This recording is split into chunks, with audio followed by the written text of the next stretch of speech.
오늘 이 시간은 완벽한 만족이라는 제목으로 말씀의 은혜를 나누도록 하겠습니다. 오늘 본문에 보면 우리의 인생을 이렇게 표현합니다.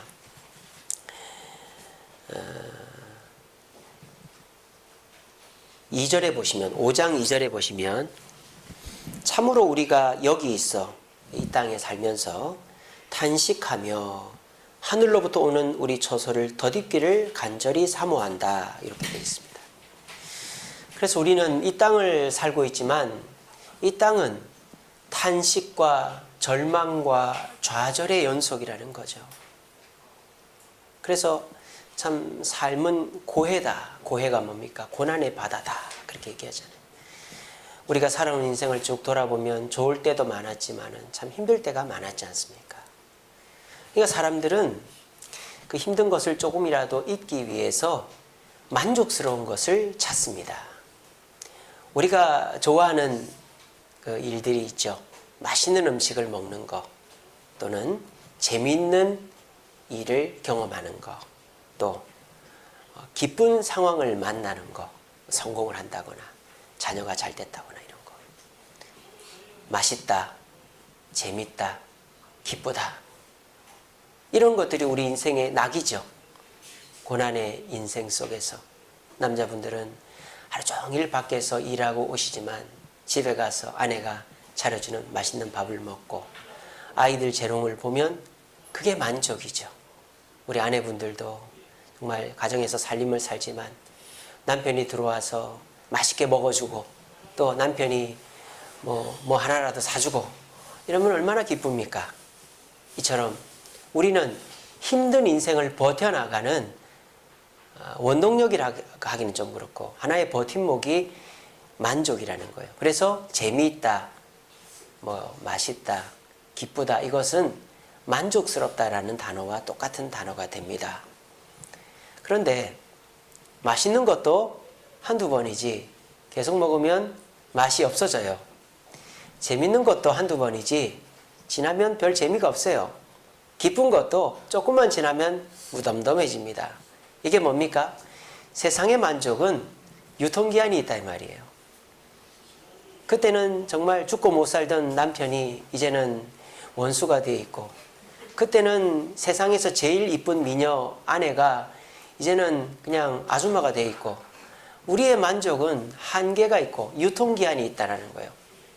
그래서 우리는 또 다른 만족을 찾아서, 또 다른 자극을 찾아서 이곳저곳을 기웃기웃 거립니다. 그런데 이 세상에서는 그 어떤 것을 얻어도 완벽한 만족이 없더라는 거예요. 그래서 오늘 이 시간에는 제가 이 고린도후서 5장 말씀을 묵상하면서 우리가 이 세상 살면서 천국 가기 전에 누릴 수 있는 완벽한 만족의 방법을 오늘 말씀에서 발견을 했습니다. 그리고 제 인생을 더듬어 보니까 그렇구나, 오늘 이 말씀이 내 인생으로 점검해 보니까 맞구나 하는 것을 이제 깨닫게 됐어요. 그래서 오늘 이 자리에 오신 여러분들께도, 만족을 찾아서 다니는 여러분들께도 유통기한 없는 만족, 완벽한 만족을 얻는 비결을 한번 나누어 드릴까 합니다.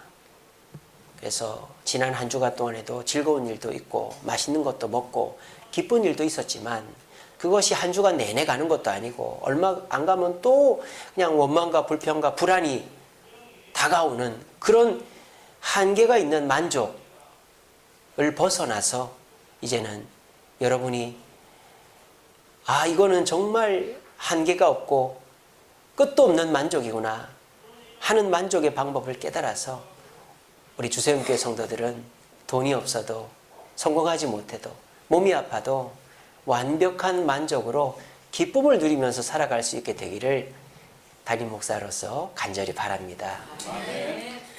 자, 그러면 오늘 본문에서 우리 성도들이 내가 완벽한 만족을 누리려면 어떻게 해야 되느냐, 이렇게 되어 있습니다.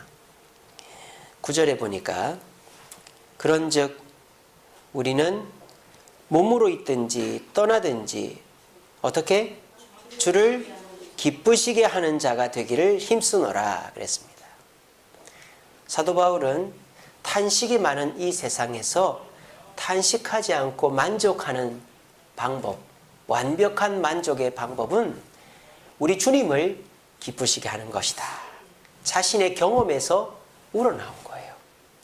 자, 사도 바울은 원래 유대교인이었습니다. 얼마나 열심히 컸던지 유대교의 교리를 배우기 위해서 자기 고향에서 유학을 왔고, 가장 똑똑한 가말리엘이라는 선생님 밑에서 배웠고, 또 유대교에서 배운 그것을 몸소 실천하고자 예수 믿는 사람을 잡아 대제사장에 넘기는 열성분자였습니다. 근데 그렇게 하면 할수록 만족스럽고 기뻐야 되는데 사도 바울은 만족스럽지가 않았던 거예요. 근데 사도 바울이 이 고린도 전서 후서 이런 사도가 되고 난 다음에는 거지 투성이 같은 누더기 옷을 입고 결혼도 못하고 매를 맞고 쫓겨다니고 파손하고 온갖 고난을 당해도 자기 인생에 뭐가 있더라? 만족이 있더라. 만족이 있더라는 거예요. 기쁨도 있겠지만 만족이 있더라는 거예요. 근데 사도 바울의 그 만족은 맛있는 음식에서, 재미있는 일에서, 기쁜 일에서 오는 게 아니라, 내가 기뻐서 만족스러운 게 아니라 주님을 기쁘시게 하니까 만족스럽더라 라고 우리에게 말하는 겁니다. 우리가 이걸 어떻게 이해해야 될까요? 우리는 보통 세상 사람들도 그렇고 여기 앉아 계시는 저와 여러분들도 그렇고 만족이라는 건 나의 만족이지 남을 만족시켜서 어떻게 그게 나의 만족이 될 수 있나 라는 생각을 하실 수 있어요. 그런데 만족이라는 것이 완벽해지려면 내 만족을 채워가지고는 안 된다는 거예요. 자, 볼까요? 사람은 누군가로부터 인정받고 싶고 관심을 받고 싶은 마음이 있습니다. 여기 앉아 계신 분들도 그렇죠? 누군가가 나를 인정해주고 내가 누군가로부터 관심을 받기를 원합니다. 자, 이거 나쁜 겁니까? 좋은 겁니까? 좋은 거죠. 우리가 공부도 부모님께 인정받고 또 사람들한테 인정받고 하려고 공부하고 또 내가 남들한테 관심 받으려고 열심히 하는 건 좋은 겁니다. 그런데 문제는 뭐냐? 사람이 주는 인정과 관심은 만족이 없더라는 거예요. 사람은 내가 열심히 하면 그때 어우 잘했네 축하한다 해놓고는 좀 지나면 잊어버리고, 그리고 사람들이 해주는 인정과 관심은 내가 그거를 받아가지고 완벽해지지가 않더라는 거예요. 그러니까 어떻게 합니까? 과도해지는 거죠. 사람들의 인정과 만족을 받기 위해서 내가 외모를 과도하게 지장합니다. 옷을 과도하게 입습니다. 집을 과도하게 넓은 집을 삽니다. 집은 전셋집 살면서 차는 외제차를 탑니다. 이것이 남의 관심과 인정을 받는 것은 좋지만 그것이 과도해질 때 나타나는 부작용이라는 것이죠. 이뿐 아닙니다. 내가 남의 관심과 인정을 받기 위해서 과도한 친절을 베풉니다. 그러다 보면 내 가까이 있는 사람들은 손해를 봅니다. 내가 밖에 나가서는 싫은 소리 한마디도 못해요. 예, 알겠습니다. 제가 죄송합니다. 그 분풀이를 누구한테 하는 거예요? 아내한테 하는 거예요. 자식들한테 하는 거예요. 그런 분들이 많아요. 그리고 남한테 인정받고 관심받기 위해서 어떻게 합니까? 내 있는 거 다 쏟아붓는 거예요. 아, 걱정하지 말라고. 내가 다 책임지겠다고. 와, 네 최고다, 최고다. 결국 보증 잘못 써가지고 다 털어먹는 거예요. 이게 뭡니까? 인정과 관심 좋죠.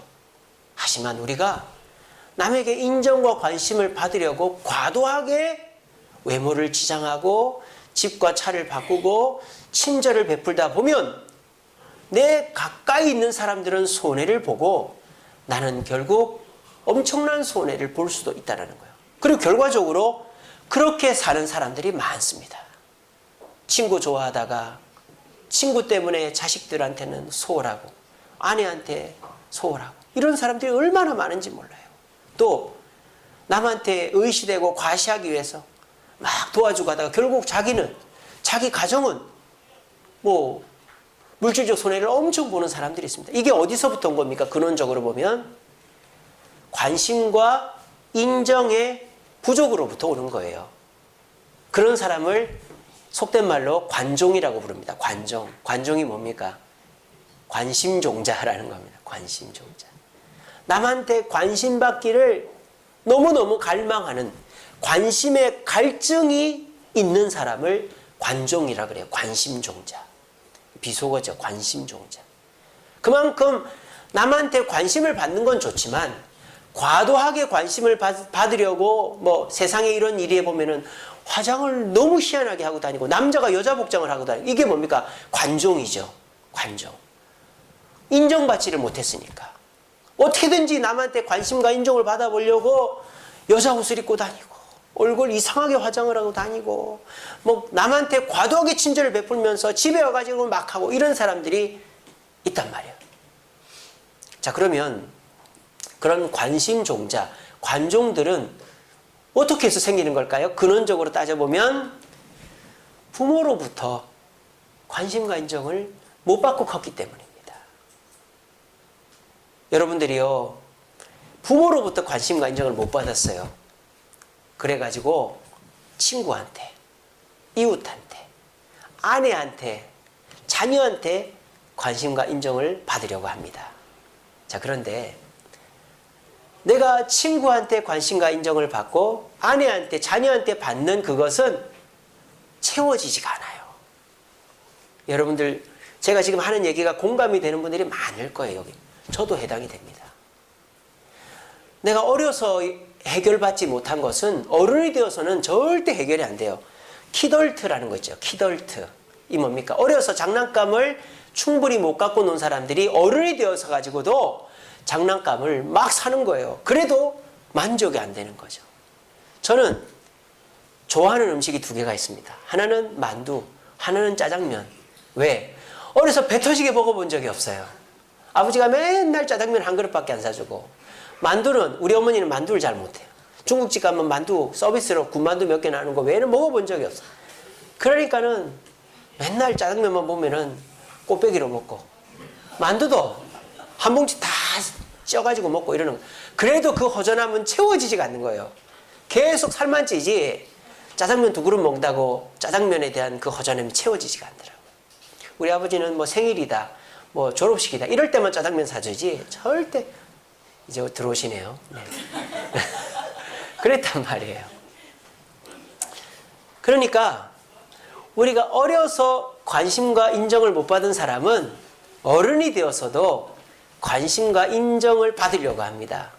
근데 그것이 안 채워진다 이 말이에요.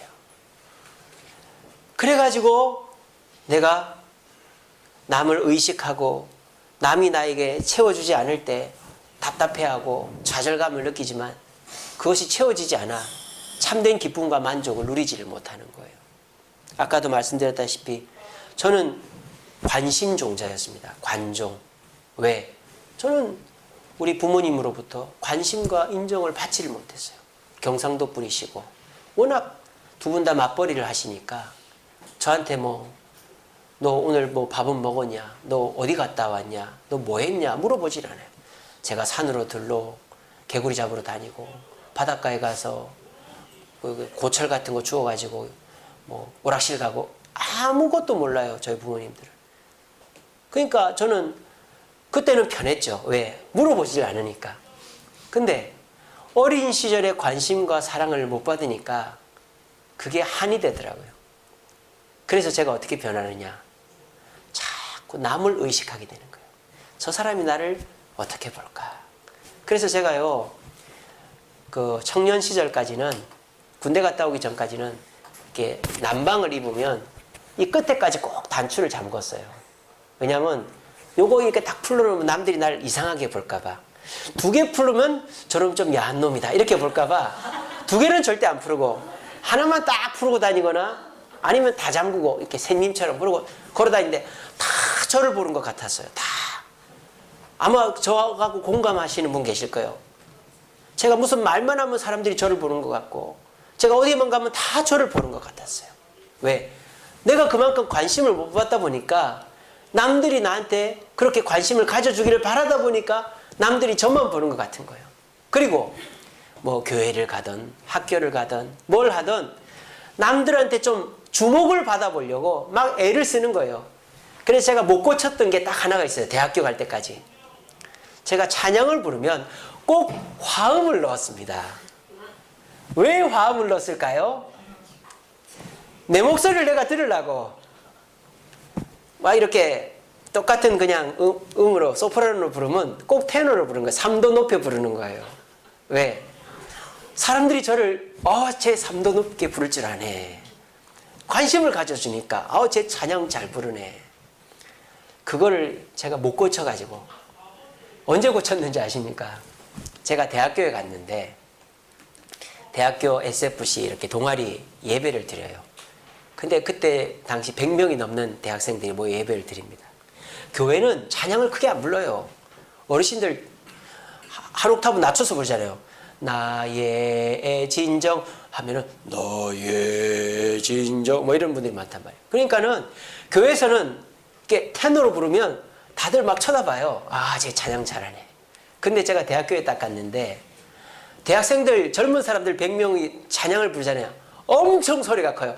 거기서 내가 아무리 테너로 불러도 내 목소리가 안 들리는 거예요. 목이 터져라 불러도 안 들리구나. 제가 그때서부터 테너를 안 넣기 시작했습니다. 지금도 제가 가끔 가다가 막 화음을 넣고 싶을 때가 있어요. 근데 안 넣고 있습니다. 그 정도로 제가 강박이 생긴 거예요. 남한테 조금이라도 돋보이고 싶고 남한테 조금이라도 인정받고 싶고 남한테 조금이라도 사랑받고 싶은 쟤 잘한다. 쟤 뭐 특별하네. 그런 소리를 듣고 싶어가지고 막 갈급하고 그런 마음이 저한테 있었습니다. 저의 얘기에 공감하는 분들이 여기 계실 거예요. 근데 지금은 그렇지 않습니다.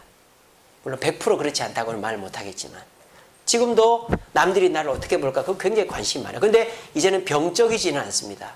내 자신한테 피해를 줄 정도는 아닙니다.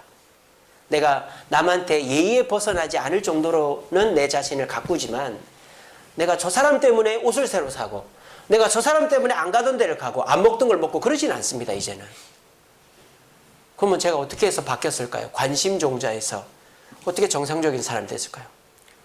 우리 부모님은, 우리 어머니는 대학교 때 돌아가셨고 우리 아버지는 여전히 저한테 관심이 별로 없는데 제가 어떻게 해서 바뀌었을까요? 하나님의 관심과 인정을 받았기 때문입니다. 그러면 하나님의 관심과 인정을 제가 어떻게 해서 받았을까요? 이거예요. 하나님을 기쁘시게 하니까 하나님은 폭포수와 같은 관심과 인정을 저한테 쏟아부어 주시더라고요. 제가요 정말 한창 힘들고 어려울 때 속으로 기도합니다. 주님, 나 너무 배고파요. 밥 좀 주세요. 누가 지나가다 밥을 사줍니다. 주님, 용돈이 없어요. 저 너무 버스비도 없어요. 친척이 와서 용돈을 줍니다. 주님, 나 뭐 힘들고 어려운데 어떡하죠? 어려운 일이 해결이 됩니다. 한창 힘들고 어려울 때 주님한테 속삭이기만 해도 그 소리를 듣고 저의 문제를 해결해 주는 경험들이 있어요. 제가 최근에도 얘기는 안 하는 게 좋겠네요. 어쨌든 최근에도 저한테 안 좋은 일이 있었어요. 그래서 이걸 어떻게 해결하나 고민하고 있는데 하나님께서 그거를 해결을 해주신 거예요. 그래가지고 나는 하나님밖에 없구나. 하나님밖에 없구나. 하나님이 내 조그마한 신음에도 관심을 가지시고 내가 조금 하나님 앞에 잘해도 그걸 인정해 주시고 내가 원하는 걸 이렇게 다 제깍제깍 들어주시는구나. 그걸 느끼니까요. 사람의 관심과 인정은 이제는 안중에도 없는 거예요. 사람들이 나를 미워하던 이상하게 보던 사람들이 나를 사랑하지 않던 그 별 관심이 없는 거예요. 그냥 하나님의 관심과 인정이 난 너무 좋은 거예요. 그게 어떻게 해서 된 거냐. 내가 조금 하나님을 기쁘시게 하니까 하나님이 나한테 관심과 인정을 폭포수와 같이 쏟아주시더라고요. 오늘 이 자리에 계신 저와 여러분들 만족을 찾아서 재미있고 기쁘고 맛있는 걸 찾아서 이 사람도 만나보고 여기도 가보고 이것도 해보고 그러지 않습니까? 우리 솔직하게 그렇게 하잖아요. 그래서 뭐 새로운 거 없나? 뭐 맛있는 거 없나? 그래서 무슨 저녁 이게 정보통신 이런 거 보면은 저녁에 하는 거 무슨 맛집이 나오면은 그게 실시간 검색어 1위에 올라가요. 그 다음날 되면 다 사 먹으러 갑니다. 그걸. 이처럼 사람들이 만족에 목말라 있어요. 그런데 그 만족은 오래 못 가더라는 거예요.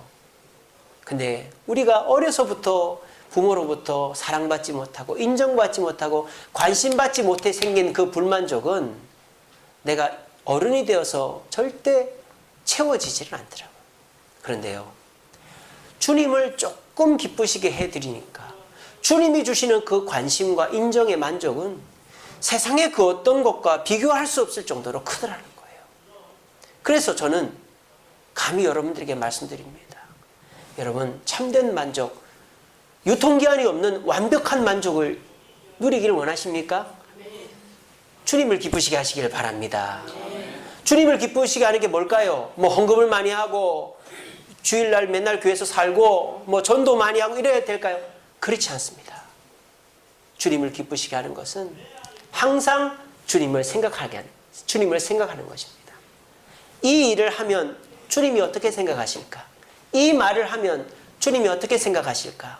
내가 여기에 가면 주님이 어떻게 생각하실까? 요거를 생각하면 우리 주님은 그것만으로도 기뻐하신다라는 거예요. 여러분, 일주일 살면서 예수님 몇 번이나 생각해 봤습니까? 일주일 살면서 예수님 몇 번이나 불러봤습니까? 저는 여러분들이 예수님을 생각하고 예수님을 부르는 그 횟수와 비례해서 우리 주님의 인정과 관심과 칭찬이 내려올 거라고 믿습니다. 한 주간 동안 한번 그렇게 해보십시오. 내가 이 일을 할 때 주님 어떻게 생각하실까? 내가 이 말을 하면 주님 어떻게 생각하실까? 또 주님 나를 도와주세요. 주님 이거 어떻게 해야 될까요? 주님을 일주일에 부르는 횟수만큼이나 여러분 마음속에 있는 불만족은 없어지게 될 것이고 참된 만족과 기쁨, 완벽한 만족과 기쁨이 여러분들의 마음에 들어오게 될 것입니다. 종교개혁가 마틴 루터는 원래 신부였습니다. 천주교 신부였습니다. 그래서 신부를 하면서 선행도 해보고 또 말씀도 공부해보고 고행도 해보고 온갖 것을 다 해봐도 만족이 없다라는 거예요. 신부로서는 만족이 없다라는 거예요.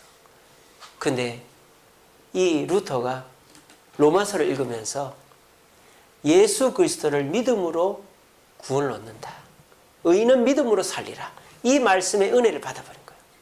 그래서 이 루터가 깨달은 게 뭔지 아세요? 내가 예수 없는 신부였구나.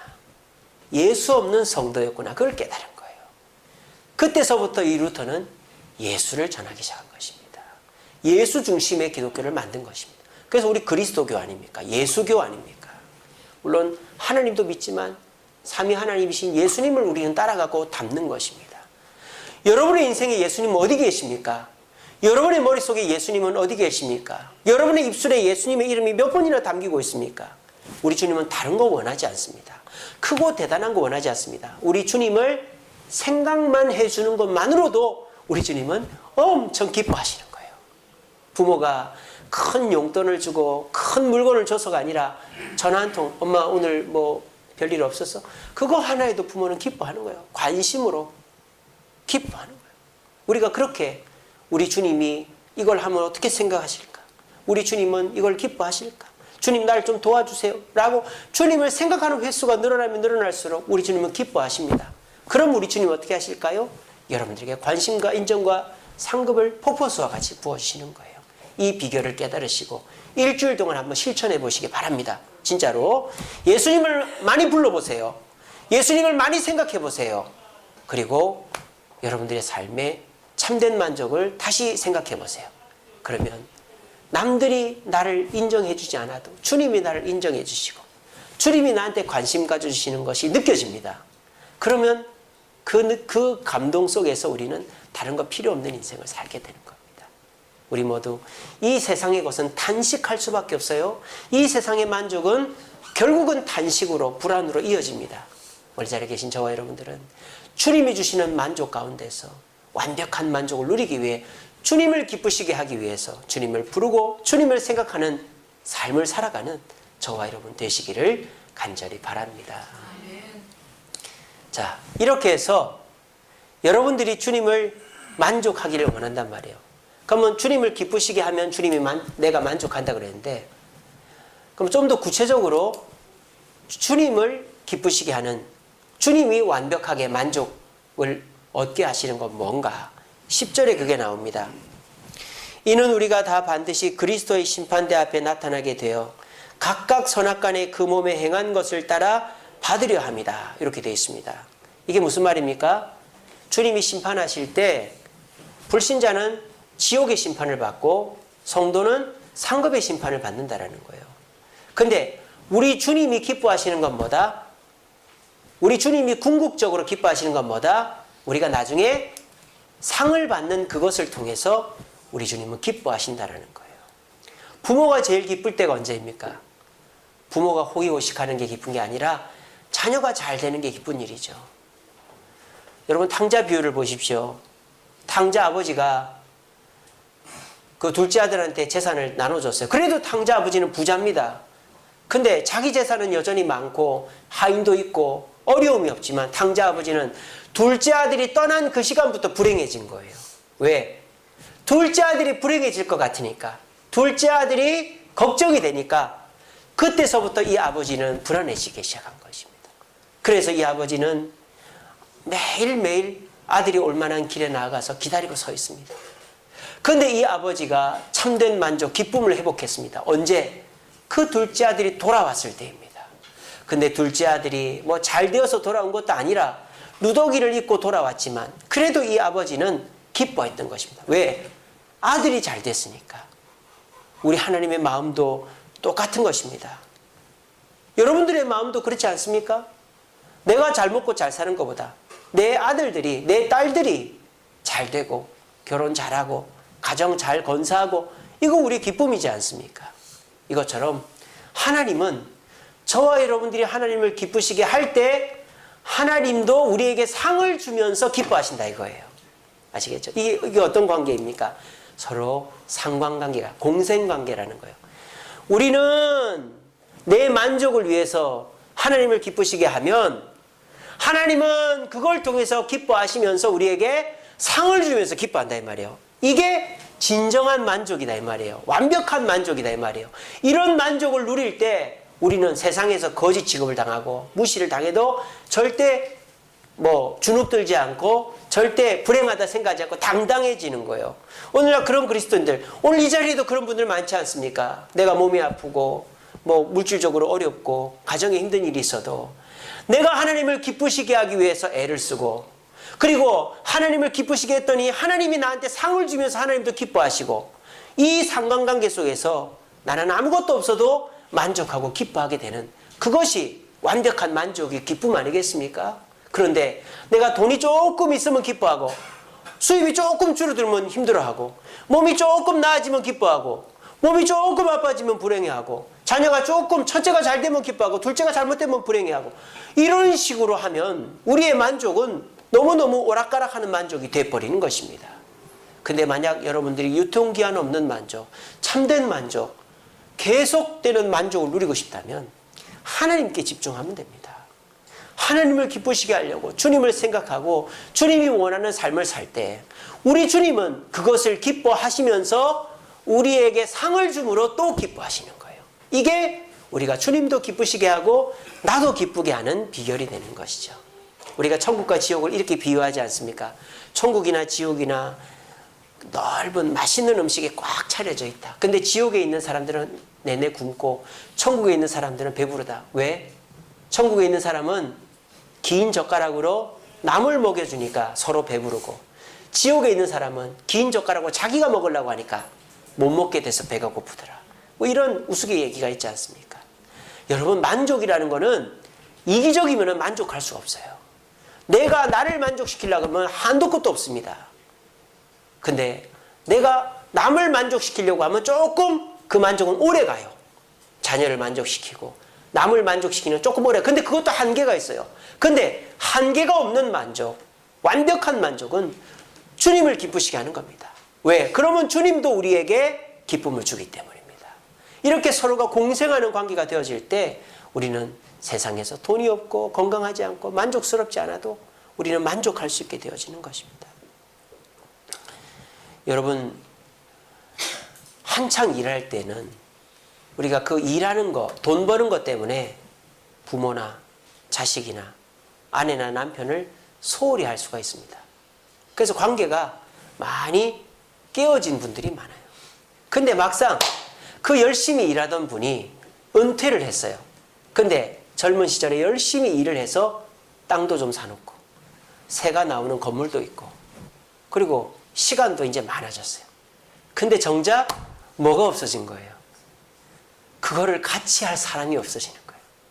그러면 거기에는 만족이 없는 거예요. 오늘날 그런 사람들이 얼마나 많은지 몰라요. 그래서 내가 돈이 있어야 돼. 그래야 나중에 노후가 대비가 되지. 내가 어느 정도 집도 사놓고 땅도 사놔야 내가 노후가 대비가 되고 편안하게 살 수 있지. 그렇게 해서 결국은 아내도 남편도 뭐 이웃도 소홀하게 지내면서 관계가 멀어진 상황으로 은퇴를 해버렸는데 내가 막상 돈이 있는데 같이 여행 갈 사람이 없고 내가 막상 집이 있고 땅이 있는데 그걸 같이 누릴 사람이 없으면 그 얼마나 불행한 인생입니까? 오늘날 그런 사람들이 참 많다. 여러분, 참된 만족은 내가 많이 갖고 내가 많이 누려서 만족이 있는 게 아닙니다. 내가 가진 것을 함께 공유하는, 나눌 수 있는 그 상대가 있어야만 참된 만족이 오는 거예요. 내가 나이가 들어서도 사랑하는 아내가 있고 사랑하는 자녀가 있을 때 같이 여행도 가고 같이 맛있는 것도 사 먹고 같이 옷도 골라주고 병원도 가고 이러는 상대가 있어야 우리의 인생이 만족스러운 거예요. 거꾸로 우리가 젊어서 돈을 많이 못 벌고 뭐 땅이나 집을 못 사놨다 해도 내가 나이가 들어서 같이 시간을 보낼 수 있는 사람이 있다면 뭐 집에서 그냥 맨밥에 김치 하나만 있어도 어떻습니까? 뒷산 올라가도 어떻습니까? 사랑하는 사람이 있으면 그 인생은 그래도 만족스러운 거예요. 근데 오늘날 사람들은 그걸 몰라요. 다들 욕심이 너무 지나쳐가지고 어떻게 하든지 돈을 벌어놔야 되겠다. 어떻게 하든지 내가 땅을 사놔야 되겠다.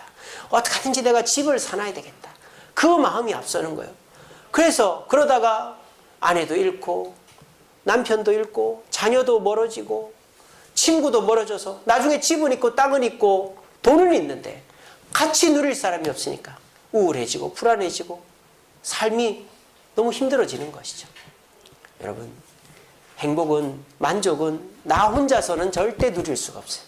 대상이 있어야 돼요.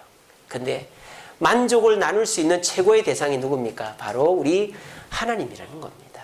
사람은 어떻습니까? 내가 밥을 한번 사면 상대가 밥을 또 한번 사야 그 관계가 오래 가잖아요. 근데 내가 밥을 10번 사도록 상대가 밥을 한 번도 안 사. 그러면 그 사람은 참 염치가 없는 사람이죠. 만족을 서로 나눌 수가 없단 말이에요. 근데 우리 하나님은 어떻습니까? 내가 주님의 이름을 부르기만 해도, 내가 주님께 조금이라도 성실하게 하기만 해도 우리 주님은 내가 한 것에 30배, 60배, 100배로 돌려주시는 거예요. 또 그거를 기뻐하시는 분이라는 거예요. 이 얼마나 만족을 나누기에 좋은 대상입니까? 저와 여러분들이 그 주님께 조금이라도 심어서 그 주님이 주시는 관심과 인정을 받는 경험을 한 번이라도 한다면 우리는 그것을 통해서 주님과의 관계를 끊임없이 이어가는 것입니다. 그러면 어떻게 될까요?